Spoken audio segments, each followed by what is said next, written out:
Assalamualaikum and good day. Hi there, I'm Diana. What shall we listen to today? Are you ready for listening today? Our objective is, by the end of this video, you should be able to listen and understand simple phrases and expressions on familiar context. Now, how important is listening? Let me share this quote with you first. Most of the successful people I've known are the ones who do more listening than talking. Today, you are going to learn some of the skills that are required for you to master this skill. Let's watch this video first. Make sure that you take down notes as there will be a quiz on this video later.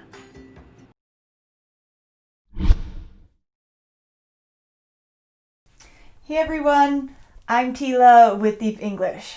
Thank you for joining me for today's lesson.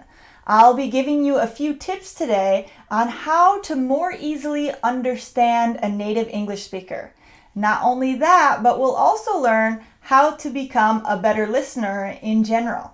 So this is a really cool lesson because not only does it improve your English language skills, it also makes you a better listener in any language. And because we spend 60% of our communication time listening, it's really important that we know how to listen. And I don't think very many people are good listeners. And so I think it's really helpful to take a bit of time to learn about how do we become better listeners. Because right now, you're probably retaining about 25% of what you hear when you hear someone speak in your native language. Imagine when you're hearing someone speak in English, that percentage is much lower. So it's worth it to take some time to learn how to understand more easily someone who is speaking in English, who is a native speaker. All right, so let's get started. I'll be giving you 4 different tips today. My first tip is to simply stay present. This is simple, but it's not necessarily easy. So there are 3 ways that I like to use to really stay present. So the first way is that when I'm listening to someone speak Spanish, because this is the other language that I speak, that's my second language. When I'm listening to them speak Spanish, I make sure that I don't over-focus on every word they're saying. So I'm not trying to translate in my head what they're saying.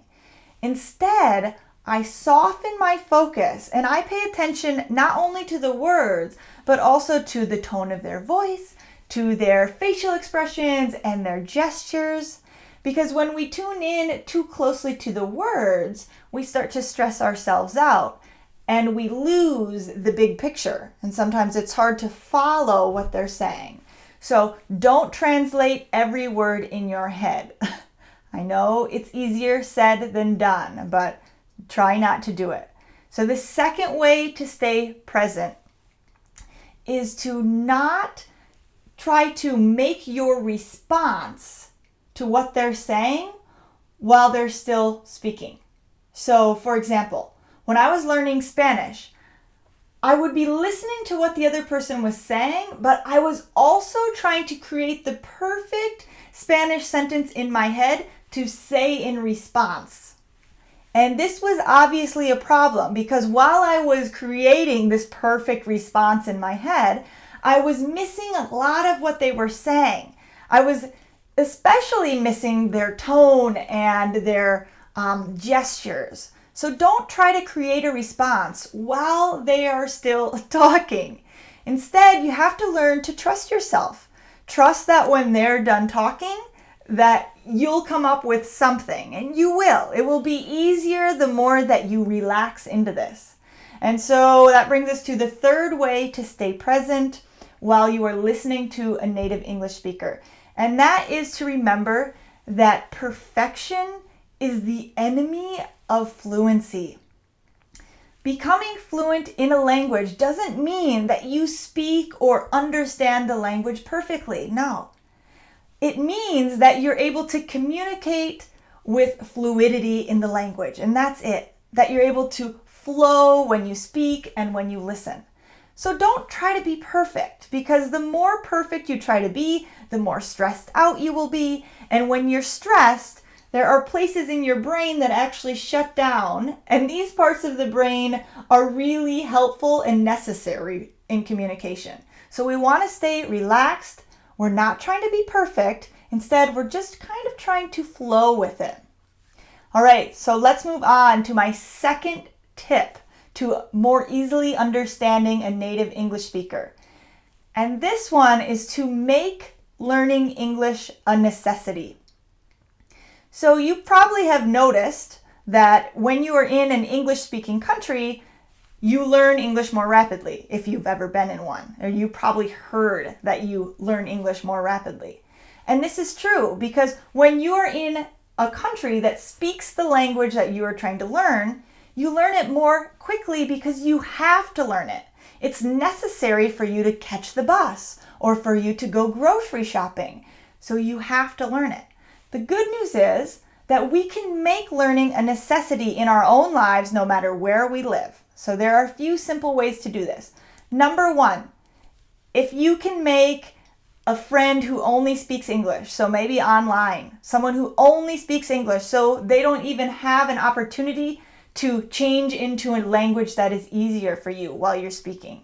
So an English-speaking friend who doesn't speak any other language. That would be great. That would be a really huge bonus in learning English more quickly and learning to listen.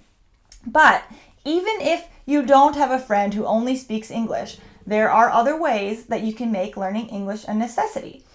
So, for example, anytime that you are looking for a recipe of something to cook online, instead of Googling it, or instead of looking for something in your own native language, why not go on YouTube and look for the recipe on YouTube from an English speaker?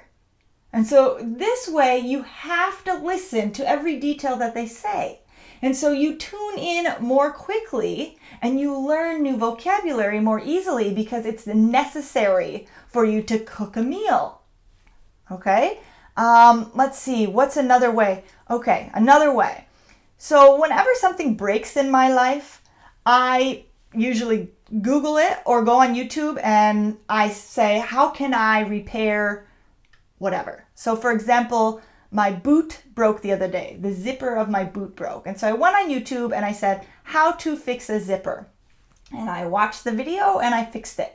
So the next time that you're looking to repair something, instead of looking in your own language, why not go on YouTube and look in English? And so that you have to pay attention. If you want to wear those boots, you're going to have to learn to pay attention in English to the details. So making English a necessity. I think that one's really important. Oh, and there was one other thing I wanted to say here. If you've ever been on the phone and you've had the option to hear something in English or in your native language, it's really cool to choose the option in English, and that makes you tune in. So if you want to pay a bill and you press, okay, I'm going to hear it in English, you will have to tune in if you want to pay that bill. And so making a commitment to use English for some of the things that you have to do in your life will make English a necessity. All right, my third tip. This one is kind of obvious. Movies, TV shows, and Audible or audiobooks. When I was learning Spanish, I loved to watch a movie in English and then to watch it again in Spanish without any subtitles. And so this way is a really cool way to more easily tune in to a native speaker because you already have the big idea of what's going on in the movie. So you already know what's happening. You know the characters and the plot. So you can tune in to smaller details. And in this way, you will tune your ear so that you can more easily understand new words.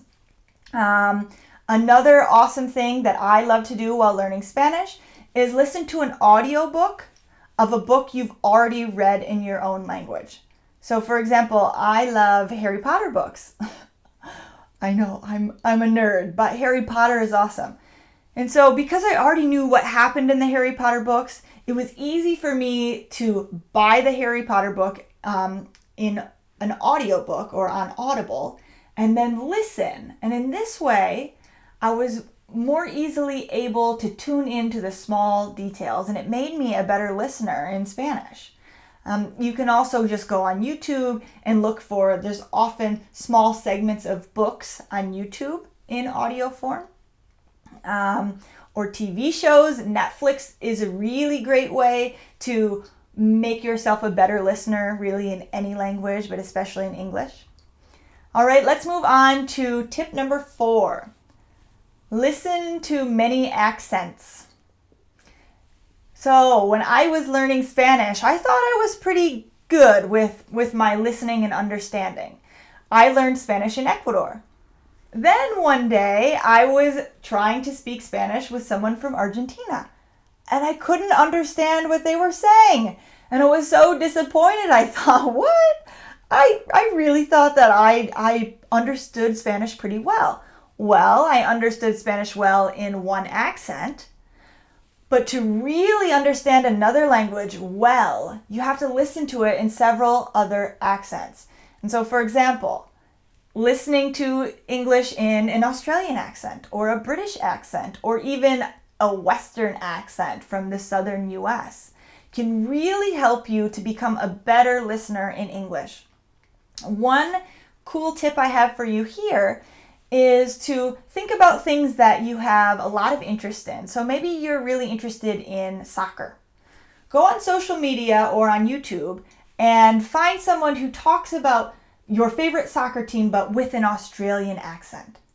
And then find like 2 more interests. Maybe you're also really interested in doing makeup. So find someone else with maybe a British accent who does tutorials on how to do your makeup. And so in this way, you can listen to several different accents and you'll become a really great listener in English. It will be so much easier for you to understand a native English speaker if you've listened to several different accents. Okay, so those were my 4 tips for becoming a better listener and for more easily understanding a native English speaker. I hope this lesson not only helps your English language skills, but also helps you to become a better listener in your own language so that you can show up as a really great friend or family member to the people in your life. Thank you guys so much for sharing this lesson with me today. I will see you next time. So, how was the video? Did you like it?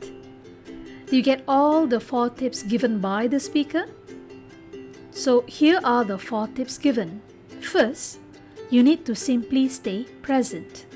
Secondly, make learning English a necessity. Thirdly, movies, TV shows and audiobooks. And finally, you have to learn to listen to many accents. Do you get all the 4 tips? Now that you know how to become a better listener, you're going to watch, listen, and take down notes on this following video. It is about 100 common phrases in English in 20 minutes. Hello my dear friends, welcome to my channel. Today I have an ambitious goal of teaching you 100 American phrases. These phrases are for everybody who's already intermediate and above in their English language. So if you're interested, get ready, get your exercise books and write those phrases down, repeat with me. It's gonna be a very intensive class today, a very intensive video. Let's go. Back to San Francisco. Our minds may change.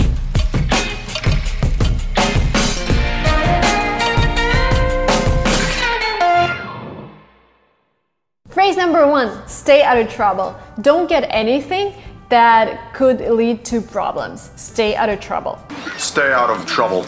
Another way of saying that is to say, don't do anything I wouldn't do. So when you are in a situation, think what I would do in that situation and do the same thing. Don't do anything I wouldn't do. You're pushing your luck means you're taking too many risks and you might fail because of that. You're pushing your luck.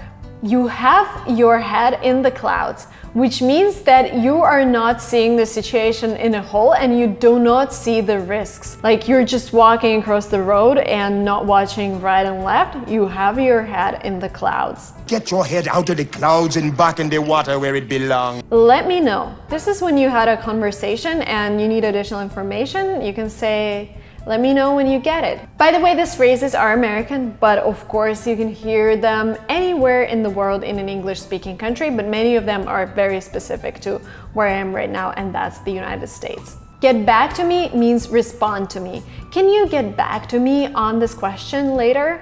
Get back to me. Get real. It means when somebody's dreaming about something and you know it's not gonna happen, you can tell him, get real, be realistic. Let's get down to business. You gather together with your company and you're just discussing, and you're like, let's start working. Let's get down to business. It was like pulling teeth. And if it was a really tough day, you can say it was like pulling teeth. It was like pulling teeth. Good to know. This phrase can be used in two contexts.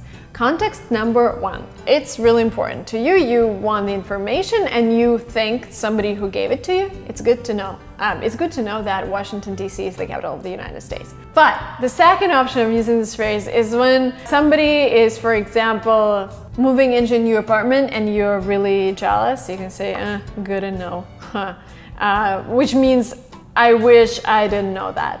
When you don't know the answer, you can say, who knows? When nobody cares about something, you can say, who cares? Like, there is nobody who would care about this situation. Who do you think you are? Oops. Somebody's acting in an impolite way and thinks he's allowed to do that. You can say, who do you think you are? And there is the song. Who do you think you are? Running around leaving scars, collecting a jar of hearts. Who do you think you are? One of my favorite ones, jar of hearts. Who asked you? Which means no one asked you. Sit down and relax. Who asked you? Who asked you? I'd like to pick your brain. This is a phrase that a lot of investors use. When we meet them, they're like, I'd like to pick your brain on your marketing strategy, which means I want to know more about your marketing strategy. Keep me posted. This is a phrase that we heard a lot from investors when we just started fundraising, and we thought that they're really interested and they want to hear back from us. In the reality, it means we're not interested. Keep us posted is a kind way of saying that. I don't know off the top of my head. This is a phrase that you can use when you cannot give the answer straight away and you need to do some research. Keep me posted. I spoke too soon, a phrase that means that you didn't do your background check or you haven't checked the answer and gave a wrong one too fast without really checking. Keep them on their toes means don't let them relax, make them work hard. I am sorry for the mix-up. You can say this phrase when you are apologizing for confusing something. Wait, don't tell me. When somebody wants to tell you the news, but you already kind of know what he's going to talk about and you want to guess, you can say, wait, don't tell me. Wait, don't tell me. I'd be happy to help is a polite way of offering your help. You get what you pay for. This is when you get a cheap good or a cheap piece of cloth and it's really bad quality. You can say you get what you pay for. Right this way. This is a very common phrase. Somebody comes to visit you and you have a party in your living room and you say, right this way, please. The party is there. I can't keep up means you have so much work, you're tired and you are falling behind. I can't keep up. Put yourself in my shoes. Imagine my point of view. Like if you were me, what would you do? Put yourself in my shoes. Put yourself in my shoes. I have too much time on my hands, which means I have too much free time. Maybe you could give me some extra work. Basically, you can use this phrase with anything, time, work, to have too much of something in your hands. Another way of saying that, I have a lot on my plate. When you're overloaded with tasks, you can say, I have a lot on my plate. Give me a break. Stop being so rude. Stop being so rigid. You can say, give me a break. Give me a break.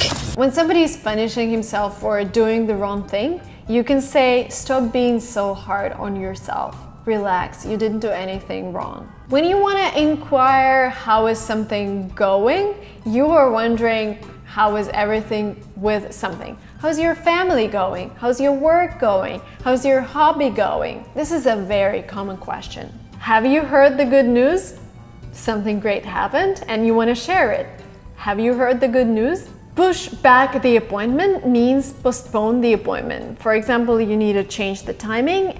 You're asking, can I please push back the appointment? When somebody is making a lot of excuses for not doing the work on time, you can say, I don't want to hear that. I don't want to hear your excuses. I want the result. I'm losing it. I'm going crazy. I'm losing it. You can hear this phrase a lot in different songs. It means I'm going crazy. There's too much that I can handle. Oh man, I'm losing it. I've lost my touch. I'm not as good as I used to be. I've lost my touch in, I don't know, you can talk about work. I've lost my touch in typing. I'm typing too slow now. I haven't kept in touch with them means you haven't talked to somebody for a while. Stay in touch is a great way to finish a conversation. Means you want to hear back from that person. Please stay in touch. You look like a deer in headlights, which means you're so scared. You're just standing and you're frozen because you're scared. You look like a deer in headlights. Deer in the headlights, look. Can I take a message? This is something I hear all the time when I call my doctor's office and he's not there. The secretary asks, can I take a message for your doctor? And another phrase, they're out of office right now, which means they walked away, they're at lunch or they have a meeting, they're out of office right now. Or another way to say that is, they're not available at the moment. If you're looking to work as a secretary in an English-speaking countries, make sure you're writing these phrases down. They're not available at the moment. Don't push me. You can use this phrase if somebody makes you angrier and angrier with stupid comments or whatever. Don't push me. Good!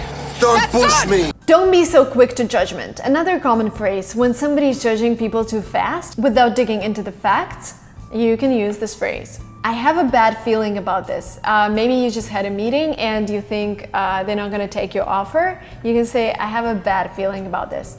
On the other hand, when you just applied for a university and you think they're going to accept you, you can say, I have a good feeling about this. I think they're going to accept me. I can't imagine. This phrase is used when something is really awesome or something is above your imagination because it's huge. You're like, I can't imagine. I can't imagine. A little birdie told me means there is a rumor or something you've heard, maybe unconfirmed, but you can use this phrase. A little birdie told me you're moving to Los Angeles, for example. A little birdie told me. Make time for something means fit it into your schedule. I'll make time for yoga tomorrow. Let me see how I can move the things around. Yesterday I was in a call with a UCLA representative and I asked him to have a meeting on Monday and he said he's fully booked, but he said, let me see how I can move things around. Maybe he would have time on the schedule to meet me on Monday. Look out is another way of saying be careful. And please learn a lot of these phrases because they can diversify your speech. Instead of saying, oh, that's great, oh, that's good, or like, be careful, use the phrases that I'm giving you in this video. Think fast. If you're playing a game and somebody on your team is taking a lot of time to make a decision and the time is running out, you're like, think fast, think fast. Think fast. Loosen up is a way of saying relax. Loosen up. Put something on hold. This can be used in two situations. First, when you call somebody and somebody puts you on hold and asks you to wait. This is situation number one. Can I put you on hold? Second situation is when you have something and you cannot continue doing this because you will do it later. You are putting this on hold. You can't be serious. It's another way of saying you're kidding me. You can't be serious. When somebody wants to surpass you in the street, you can say, go ahead. Go ahead, go ahead, go ahead. Please continue walking, surpass me. It's no big deal.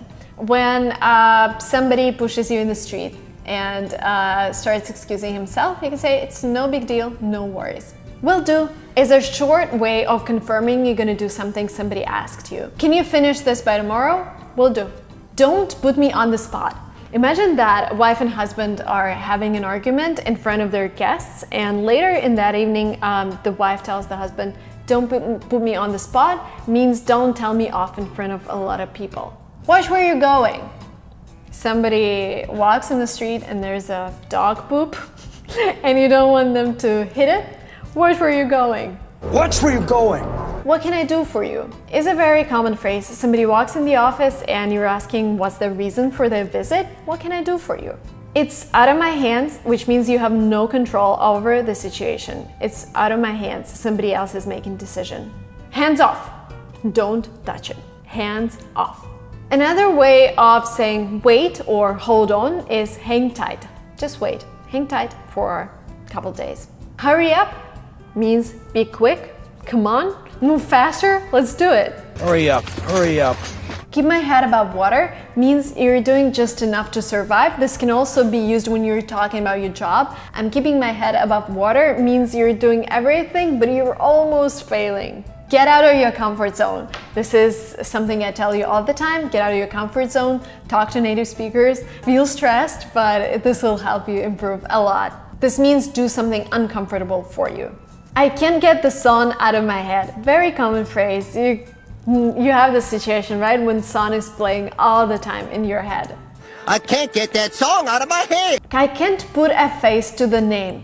When you don't remember how the person looks like, but you remember his name, I can't put a face to the name. I have some money burning a hole in my pocket. Very rare situation, but this is when you have money that you want to spend.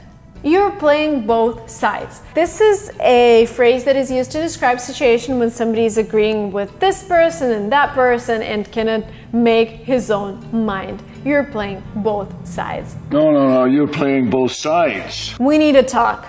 And this really means we need to talk. And this phrase means we need to talk about a bad topic. Maybe you failed or maybe you did something wrong. We need to talk. You're killing the mood. Imagine 5 friends, everyone's having fun, and just one guy is like complaining, feeling not happy, and bringing the mood down in the whole company. She's just kind of killing the mood. You're killing the mood. That guy is killing the mood. You went too far. It means that you offended somebody, and that was like too much. You went too far. I'm flattered. When somebody gives you a compliment, you can say, "I'm flattered. Thank you so much. I feel really good about it." I'm feeling under the weather. That's another way of saying I'm feeling sick. I'm feeling under the weather. You win some, you lose some. This is an expression used to cheer somebody up after a failure. Because yeah, there are bad things and there are good things, and there are good things and bad things as well. Did you get it? So even when you lose, there are good things. So the expression is, you win some, you lose some. Please have a seat. For example, you came to get your American visa, or you have an appointment, you have an interview in the university, and you come and the receptionist tells you, please have a seat. Please have a seat. Which means sit down and wait for your appointment. Living beyond your means spending too much money, spending more than you can have. One of the phrases that I really like, please excuse us, very American, when you just want to leave the room, but you don't want to say, oh, I have to go and do this, this, and that. You're like, please excuse us. And you just go, and people know that you had to go. You're all over the place. This is a phrase used to describe a person who's doing this, this, and that, and cannot decide what he really wants to do. He's all over the place. I have no idea. This is a stronger expression than I don't know. Like, where is your bag? I have no idea. Why are you asking me that? I have no idea. When something is wrong, you can say, I think there must be some kind of mistake. A very common phrase in a lot of TV shows everywhere. I think there must be some kind of mistake. I think this is wrong. Don't play dumb with me. Means don't pretend that I don't know something. I have faith in you. I have faith in you, my darling. I have faith in you guys. You can do it. You can learn all of the phrases. You can watch this video 2 times, 3 times, write things down, repeat with me. But you can do this. I have faith in you. These are really common phrases, and when you watch TV shows and movies, you will notice that. Get your head in the game. Please be focused. Please concentrate on what's going on. Get your head in the game. Living the dream means that somebody has everything, like beautiful car, beautiful wife, vacations, private jet. For example, living the dream. I'm living the dream. You pulled a fast one on me. You tricked me. I don't know, just somebody made a joke on you and you didn't get it, and somebody laughed at you. You pulled a fast one on me. I want nothing to do with it. You don't want to deal with the situation and you want somebody else to do that. I want nothing to do with it. So I don't want anything to do with it. Okay. I'm washing my hands of this whole situation is another way of saying that you want to do nothing with a situation. It's up to you to subscribe to this channel, but I really encourage you guys to do that. The red button is below. He won't hurt a fly, an expression used to describe a person who won't do anything bad. He won't hurt a fly. We're short on time. Short on time. Which means we don't have a lot of time left. Yes, I promised 100 phrases in under 20 minutes to make it a really compact and really intense class, intense video. So yes, we're short on time. I'm actually finishing up the video. I think I'll pass is a polite way of saying no. I think I'll pass. I think I'll pass. So glad you can make it. This is my last phrase. I'm so glad you can make it, guys. I'm so glad you're still watching this video. Means you now know 100 phrases in English that are commonly used in America. I'm very proud of you. Please let me know what is your current level of English, because I want to know if you understand everything that I'm saying or not. I will leave a link below to a free test. Please feel free to take it, just 30 questions. That would let you know where are you with your language, and let me know the results below. If you're not yet subscribed to this channel, the red button is below. If you're still watching this video and if you enjoy the content, don't forget to like. It's very important for me to hear and see your reaction, and I'll see you in the next videos. Let's keep in touch. Bye. Bye! So, what do you think of the video? I do know that 100 could be quite a lot to some of you. However, I do hope that some of the phrases or expressions are useful for you to be used in your daily conversations, as well as training you to listen well. So let's recap, shall we? By the end of this lesson or video, you should be able to listen and understand simple phrases and expressions on familiar contexts. Therefore, in order to know whether you understand the phrases and expressions, you will have to complete a practice after this. It will be given to you later by your lecturer. That's all for today. Bye!